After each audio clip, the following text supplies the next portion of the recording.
Hi bro. ఏం bro ఈ రోజు జడ్పీటీసీ అటు ఎంపీటీసీ రాయలసీమలో కొన్ని ఏరియాల్లో వైసీపీ కొంచెం హవా సాధించినట్టుంది. హవా మొత్తం సాధించిందండి. 50 ఏళ్ళకి పోటీ చేస్తే ఆల్మోస్ట్ 7 చోట రద్దయ్యాయి, మిగతా వాళ్ళ చోట అవుట్ ఆఫ్ కొట్టేసి అన్ని 39 స్థానాల్లో 38 స్థానాలు గెలిచింది. అంటే 50లో 7 ఇస్తే 43 ఆల్మోస్ట్. ఓకే, 7 రద్దయినాయి. కొన్ని ఇప్పుడు జనసేన ఒకటి, బీజేపీ ఒకటి అలా వచ్చినాయి కదా, 3-4 ఉండొచ్చు కొన్ని చోట్ల. యాక్చువల్ చెప్పాలంటే వాళ్ళకి ఎక్కడ ఒక ఎంపీటీసీ జెడ్పీటీసీ కూడా నియోజకవర్గంలో కానీ మండలంలో గెలిచింది లేదు. సో వీళ్ళు ఏంటంటే రాజ్యాంగ విరుద్ధంగా పోయి తీసుకుని వాళ్ళు జెడ్పీటీసీలు ఎంపీపీలుగా చేసుకున్నారు. ఇది ప్రజలంతా గమనించాలి యాక్చువల్గా. సో లోకల్లో ఎంపీలు ఎమ్మెల్యేలు టీడీపీ అటు జనసేన పార్టీలు ఉన్న వైసీపీ హవా నడిచిందంటే ఏమనుకోవచ్చు, ఎలా చూడొచ్చు? వైసీపీ అనేది జనాల నుంచి పుట్టిన పార్టీ అండి. జనాల్లోనే ఉంటది. నాయకులు వస్తుంటారు, పోతుంటారు. నాయకులు కాదు మెయిన్. జగన్ అన్న ఒకటే ఉండే చాలు. కార్యకర్తలు చాలా ధీమాగా ఉన్నారు. 2029లో 2.0 అంటే ఏందో కార్యకర్తలు చూపించేకి రెడీగా ఉన్నారు. జగన్ అన్న ఏంటంటే మాట ఇచ్చాడంటే తప్పేదంటూ ఏమి ఉండదు. మీరు చూసారు లాస్ట్ 5 ఏళ్లలో సొంత కార్యకర్తలు కాకుండా ప్రజలకు మంచి చేయాలని చెప్పేసి కార్యకర్తల్ని ఎమ్మెల్యేలను పక్కన పెట్టి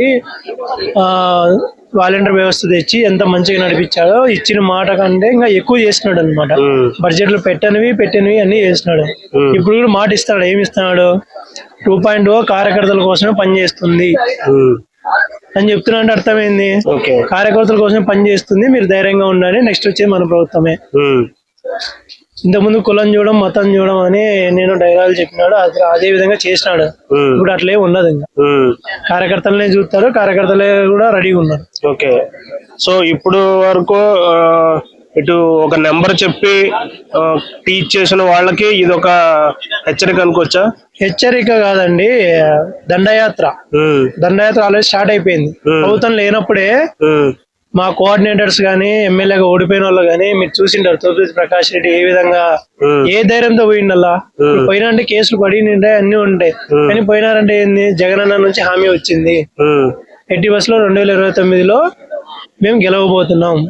మాట ఇచ్చాం, మాట తప్పం. చంద్రబాబు మాట ఇచ్చాడు, ఇప్పుడు తప్పేది. అవును, ఏ రోజు మాట నిలబెట్టుకునేది లేదు. సో డెఫినెట్ గా 2029లో విజయ గీతం ఎగరవేస్తున్నాం. అది కూడా ఊహించని సంఖ్య కూడా రాబోతుంది. కొడాలి నాని గారి ఆరోగ్యం ఎలా ఉంది బ్రో? ఎట్లా, ఎంతవరకు వచ్చింది? ఆరోగ్యం అనేది ఎవరికి ఎప్పుడు ఎలా వస్తుందో తెలియదండి. ఆరోగ్య సమస్యలు అందరికీ ఉన్నాయి. చంద్రబాబు లేదా? ఏ విధంగా బెయిల్ మీద బయటకు వచ్చినాడు? ఒక కన్ను పోయింది, ఒక కన్ను ఆపరేషన్ చేసుకోవాలని బయటకు వచ్చినాడు. నీకంటే వైసీపీ కార్యకర్తలు లేదంటే పోసానే మేలు, అట్లా ఏం చెప్పలే. రాజ్యాంగాన్ని గౌరవించి ఎన్ని ఊర్లు తిప్పినా కూడా తిప్పి బయటకు వచ్చినారు బెయిల్ తీసుకుని. నీలాగా నా కన్ను పోయింది, కన్నుకు ఆపరేషన్ చేసుకోవాలని బయటకు వచ్చిన పోయిండు లోపలికి. సీఎం అయింది, సెంటిమెంట్ రా చేసిండు అలా అనమాట.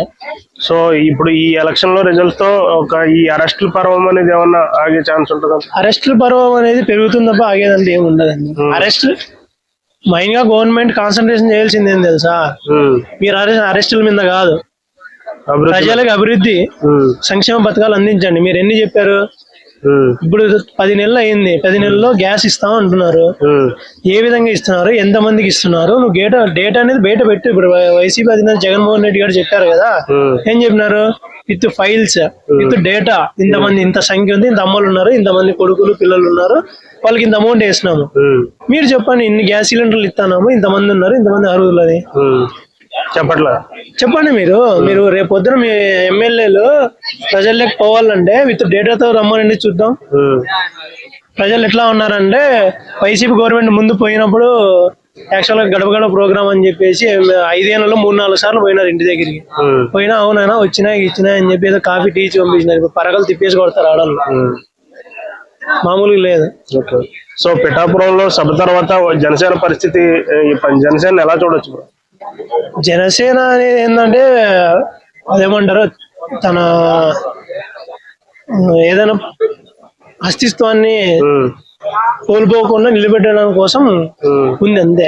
ఈ సంవత్సరం వాళ్ళు విడిగా పోటీ చేసి జనసేన పార్టీ క్లోజ్ చేసుకోవాల్సిందే. వర్మ అనే అతన్ని అలా కామెంట్ చేయడం మీద చాలా నెగిటివ్ కామెంట్స్ వస్తున్నాయి. అవి అది వాళ్ళ ఇంటర్నల్ అండి, వాళ్ళ అసెంబ్లీలో చెప్తున్నారు మేమంతా అన్నదమ్ములు కుటుంబం, మేము కొట్టుకుంటాము మళ్ళీ కలిసిపోతాము, దాని మీద మనం కామెంట్ చేసే అవసరం లేదు. ఓకే, వర్మ వాళ్ళు కామెంట్ చేస్తారు. సో ఇప్పుడు టీడీపీలోనే కొనసాగుతారంటారా వర్మ టీడీపీలో కొనసాగుతారు. వాళ్ళు ఆల్రెడీ వైసీపీకి స్ట్రాంగ్ క్యాండిడేట్స్ ఉన్నారండి. ఇప్పుడు ఏంటంటే జనాలు మోసపోవడం వల్ల ఓట్లు వేశారు. మీరు చూసుకుంటే రామారావు ఫస్ట్ టైం గెలిచినప్పుడు ఆయన పింఛన్ తెచ్చింది, పింఛన్ విధానం తెచ్చింది ఆయనే, 2 రూపాయలు కిలో బియ్యం తెచ్చింది ఆయనే. కానీ నెక్స్ట్ 5 ఏళ్ళకి ఓడిపోయారు లేదా? వాళ్ళు 5 ఏళ్ళ తర్వాత ఎంత బంపర్ మెజార్టీతో గెలిచినారు. యాక్చువల్ గా మన ఏపీ ప్రజలు కానీ మన తెలుగు ప్రజలు ఏంటంటే కొంచెం ఆశావాహులు. అదే విధంగా అభిమానం కూడా, ఎవరి మీద అభిమానం చూపిస్తే చాలా విపరీతంగా చూపిస్తారు అభిమానం. ఇప్పుడు 3 కేటగిరీలో గెలిచారు. వీళ్ళు ఏంటంటే అంత పెద్ద తను జైల్లోకి వేసినారు. అయ్యా చంద్రబాబు జైల్లోకి వేసినారు.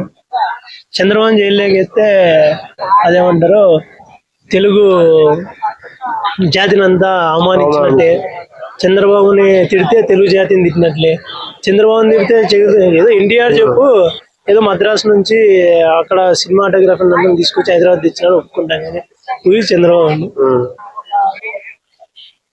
Okay bro, thank you.